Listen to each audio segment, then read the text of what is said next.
What is Labubu? Labu what? This was a question I had the very first time I heard the name on TikTok. Like, why is everyone obsessed with this creature? A creature that we cannot even decide or agree if it's creepy or cute. And somehow it has found its way to fashion shows, to celebrity bags, belts, luxury brands have it on. Like, what is going on? The more I dug in, the more I researched, I found out that this creature has helped Wan Ning, CEO of PopMart, to become China's youngest billionaire, earning over $400 million in revenue. Like, wow. So once I saw that, I knew that yes, I had to really pay attention. So of course, I had to make a video about it. How did Labubu become a global phenomenon in 2025? This is a brand that has been in existence since 2015. What changed? What happened? Let's talk about it. Labubu is a character from a children's book series called The Monster. It was created by a Hong Kong illustrator called Cassin Long in 2015. And in 2019, he teamed up with Pop Mart to create a toy version. And this is where things got interesting. The initial appeal of Labubu was the hidden buzz strategy with Pop Mart deployed. With this strategy, consumers or customers did not know what they were buying. You know how you go to the market or you go to a store and you look at it and decide, this is what I want, that's what I want. No, I don't want this. I want this color. Well, with Labubu, customers could not do that. And so it was intriguing. It was exciting. You bought something hidden and then you go home and you try to open it and see, what did I get? What did I get? Of course, that's very exciting. So when people saw it or when people bought it, they go home, checked it out, and they decided, oh, I love it. Oh my God, it's so beautiful. And then they're like, oh, okay, I'm going to try get a yellow one. And then you go back again. I actually think it was a little bit of gambling, but it was exciting. And so this helped to get people talking about it. This made people excited. And even people became collectors because with each series, Labubu or PopMat was bringing out a rarer version. So people wanted to know, oh, will I get this rare version? How can I get it? What color am I getting? It became a whole experience. And of course, that's a brilliant strategy. I've never thought about it. You know how some strategies you hear them and you're like, why have I never thought about that as a strategy? But again, it was a very beautiful strategy and it made people excited to buy it. In fact, it became a collector's item. Who would have thought? And that's not where it ends. The Labubu toy was also wearable, right? So it had with it keychains or tags that you can basically use or put on your bag, put on your belt, on your shoes, depending on how fashionable you are. And what did that do? It meant that if people could wear it out, it became a fashion statement, but also it became a billboard. So they created a toy that people could wear out. You know, there are different collectibles. I mean, a couple of people collect art and they put it in their house, but then you don't see the art until you come into their apartment or their house. But Labubu said, no, we'll make this even more fun.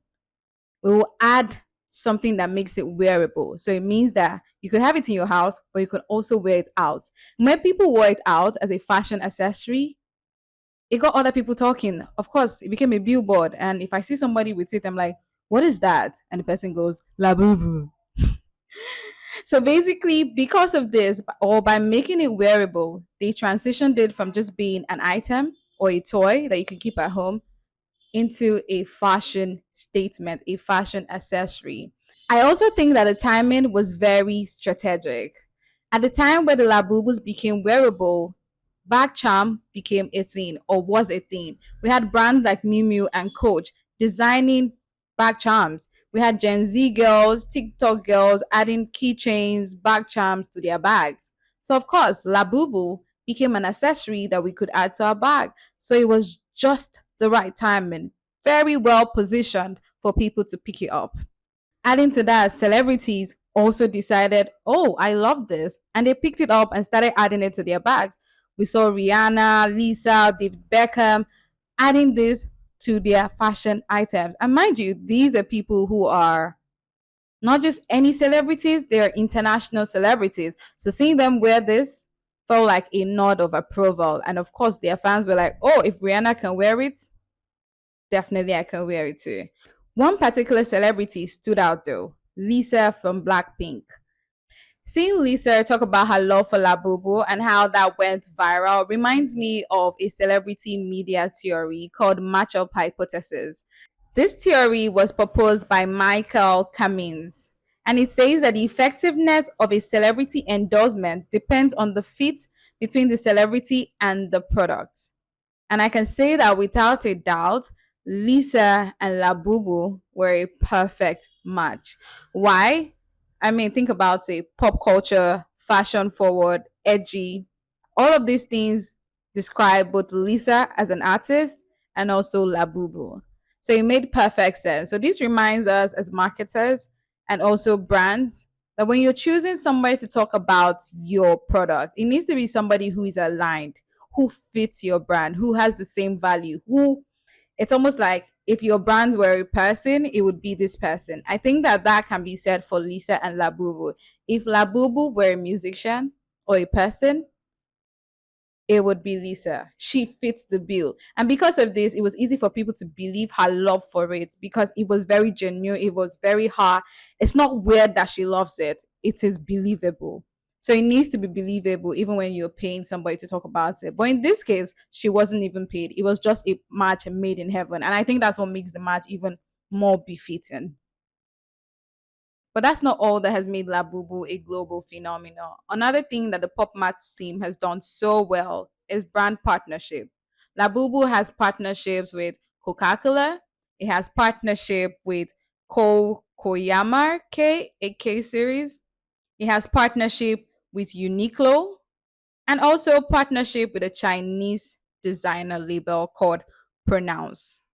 As you would expect, this partnerships has helped Labubu to cross over from just a toy into becoming pop culture and even reaching wider people. Labubu's partnership with Coca-Cola, that's from toy to beverage. Labubu's partnership with Uniqlo and a Chinese fashion brand Pronounce has helped it cross over from toy to a fashion item. And it's not surprising to know that Labubu was at the fashion show of Pronounce in 2024 in Milan. So that was such a smart move. So I would say that having these brand partnerships have increased and continues to increase the reach of Labubu. And now that I think of it, I feel like more brands will actually partner with Labubu. And this again will continue to increase its reach and its virality and more people accepting it. Another strategy that I think needs to be included here is the affordability. Labubu is quite affordable to get.